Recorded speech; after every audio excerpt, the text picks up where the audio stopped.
The night was thick with darkness, and the trees outside swayed ominously as my friends and I settled in for a sleepover at Jake's remote cabin in the woods.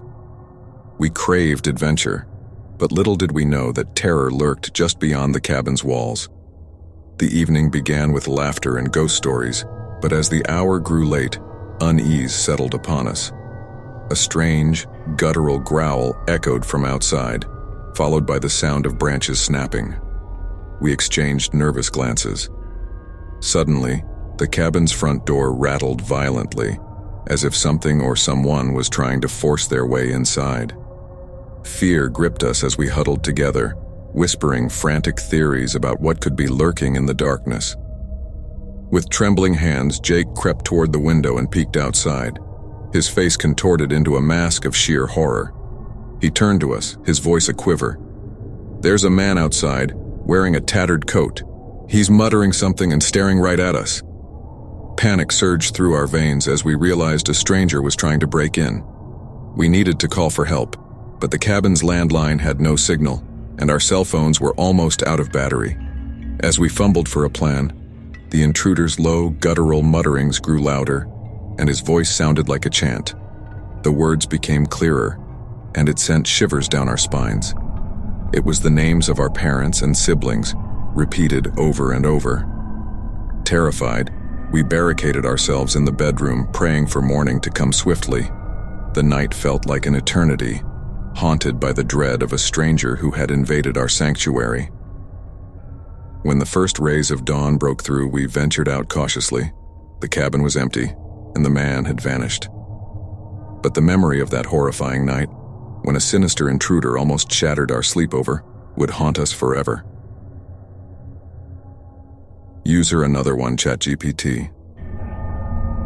The wind howled like a chorus of tormented souls as we settled into our sleepover at Jenna's centuries-old mansion. The place had a reputation for being haunted, and our plan was to test our courage with ghost stories and seances. Little did we know, something sinister awaited us. In the dimly lit living room, we gathered around a makeshift Ouija board. The planchette moved erratically, spelling out chilling messages from an unseen presence. As the candles flickered, the room grew icy cold, and an unsettling sense of being watched consumed us. That's when we heard it, a soft whispering from the darkened hallway. We exchanged nervous glances, our hearts pounding in our chests. Jenna, always the bravest among us, ventured into the hallway to investigate. A sudden gust of wind slammed the hallway door shut behind her, leaving her trapped. Panic surged through us as we tried to force the door open, but it was as if an invisible hand held it firmly closed. From the other side, Jenna's voice trembled with fear. "Guys, you won't believe this. There's someone else in the house with us, and they're not alone." Shivers coursed down our spines as we continued to struggle with the door. Meanwhile, Jenna's voice grew faint, drowned out by an eerie chorus of whispers from all around us. The whispers became clearer, uttering our deepest fears. The night was stormy and dark as we gathered for a sleepover at Maddie's secluded cottage by the lake. The pounding rain and howling wind outside set the perfect backdrop for our plan to tell eerie tales. Little did we know, the horror would soon become all too real. As the clock struck midnight, we huddled around the flickering fireplace, our flashlights casting eerie shadows across the room. Each of us took turns sharing spine-tingling stories, and with each tale, the atmosphere grew increasingly unsettling. Just as we started to relax, a loud crash echoed from the kitchen. We jumped to our feet, hearts pounding, and slowly made our way toward the source of the noise.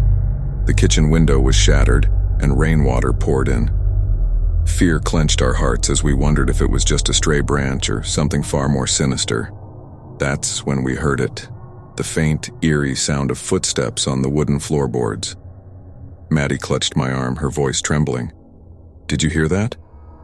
We followed the sound, our flashlights cutting through the darkness. The footsteps led us to the basement door, which was slightly ajar. Dread washed over us as we descended the creaking stairs. In the dim light of our flashlights, we saw a shadowy figure in the corner of the basement. Fear pierced our hearts as we realized it was a man, his face obscured by a hood, The intruder turned toward us, his eyes reflecting an unholy malice. A wicked smile spread across his face as he whispered, "You shouldn't have come here." In a frenzy of fear, we sprinted back upstairs, locked ourselves in a bedroom, and dialed 911. As we awaited the police, the intruder's sinister laughter echoed through the cottage. When the authorities arrived, they found the man had vanished, leaving behind shattered glass and a chilling sense of dread. Our sleepover had transformed into a nightmarish encounter with a stranger, and we would forever be haunted by the memory of that fateful evening by the lake. It was a moonless night when my friends and I decided to have a sleepover at my cousin Emily's remote cabin in the woods. Nestled amidst towering trees, the cabin exuded an eerie aura.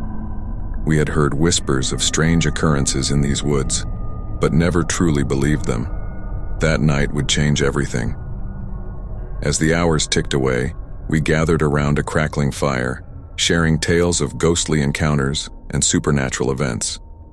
The forest seemed to listen, its ancient trees swaying in rhythm with our stories. A sense of unease settled over us, but we brushed it off as the product of our overactive imaginations. Then, an ominous rustling came from the surrounding darkness.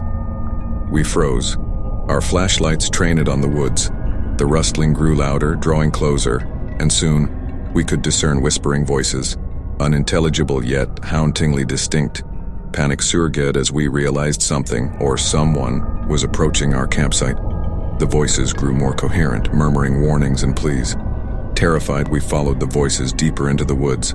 A soft glow emerged among the trees, leading us to a clearing where a spectral figure stood, her form translucent and ethereal. Her mournful eyes met ours, and her voice quivered as she spoke of a long-forgotten tragedy. She recounted the story of a family who had once lived in the cabin, a family who had vanished mysteriously without a trace. The forest had claimed them, she said, and now it hungered for more. With a mournful cry, the figure dissipated into the night, leaving us in darkness. The forest seemed to close in around us, as if the trees themselves were alive and hungry for our presence. We fled back to the cabin, the ghostly voices fading behind us. The rest of the night was a blur of fear and paranoia. At dawn, we left the cabin, vowing never to return. The sleepover that started with tales of the supernatural had become an encounter with the unknown, a haunting reminder that some legends were born from real horrors lurking in the depths of the forest.